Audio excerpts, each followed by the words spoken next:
Now, we've had some great questions around the science of climate change, and this theme is going to be introduced by two questions, one from Rhiannon and one from Sophie. My name is Rhiannon, I'm from Singlewell Primary School, and my question is, how is the blanket around our world actually made? Hello, I'm Sophie from Wellfield Middle School. This is a question for Brian Cox. What's the difference between climate change and global warming? Well, thanks both. Those are both excellent questions. I'm not going to answer your question directly, Sophie. I'm going to pass it on to the experts. That's one of the things that I've learned in science. I'm going to ask the people who know. So I think, Mark, that first question from Rhiannon about the blanket, beautifully put, the blanket around our planet. What is that and what is it made of?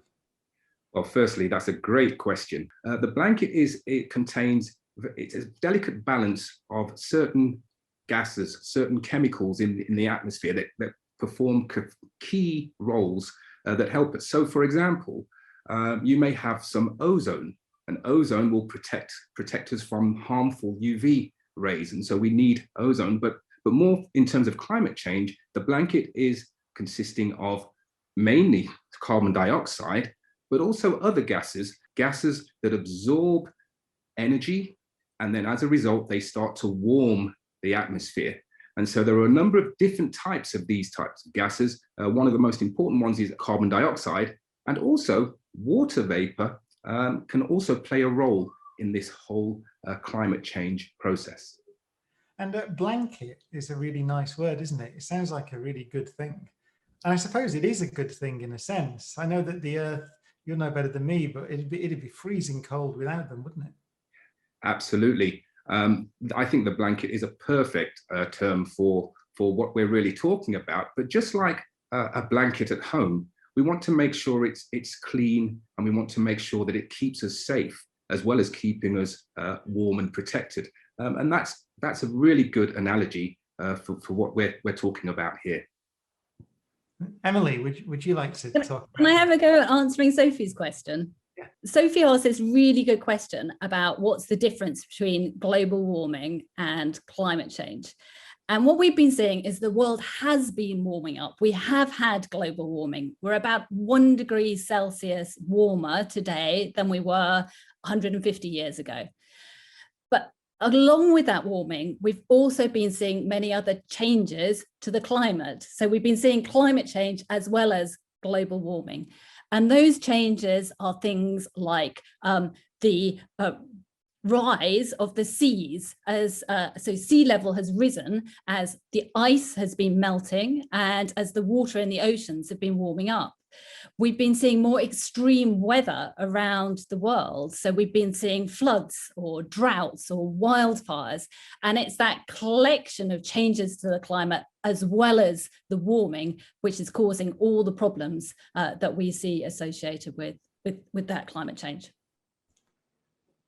Thanks, Emily, and thanks to Rhiannon and Sophie for those great questions. We had loads of questions on this subject, and one of them that kept coming up was about the COVID-19 pandemic that we're all still living through at the moment, and whether that has had any impact on climate change. So, Lindsay, do we see or do we know yet whether the pandemic has had any impact? Well, my understanding about the impact of COVID-19, this pandemic that we've all had to experience, the way that has interacted with climate change is that it's probably still a bit early to tell, and that we need to wait and find out a bit. But there is some evidence emerging of some worrying signs. So climate change is caused by, as Emily said, a lot of it is because of the burning of fossil fuels that puts this gas, carbon dioxide, into the atmosphere. But it's also made worse by things like chopping down trees.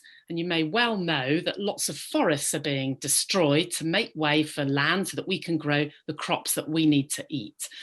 And the rate of that happening, in other words, how many trees are being chopped down, there is some evidence that during this COVID-19 pandemic, there's been more of that happening. Emily, do you have any thoughts on this?